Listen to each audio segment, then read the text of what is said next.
லோத்து கண்களை உயர்த்தி எங்கும் நீர்வளம் சிறந்திருந்த யோர்தானின் சுற்றுப்பகுதியை கண்டார். சோகார் வரை அப்பகுதி ஆண்டவரது தோட்டம் போலும் எகிப்து நாட்டை போலும் இருந்தது.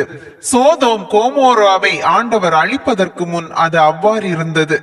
லோத்து யோர்தான் சுற்றுப்பகுதி முழுவதையும் தேர்ந்து கொண்டு கிழக்கு பக்கமாய் பயணமானார்.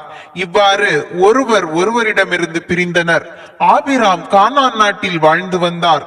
லோத்து யோர்தான் சுற்றுப்பகுதியிலிருந்து நகரங்களில் வாழ்ந்து வந்தார். இறுதியில் சோதோமுக்கு அருகில் கூடாரம் அமைத்துக் கொண்டார். ஆனால் சோதோமின் மக்கள் ஆண்டவருக்கு எதிரான மிக கொடிய பாவிகளாக இருந்தனர். ஆபிராம் எபிரோனில் குடியேறல்.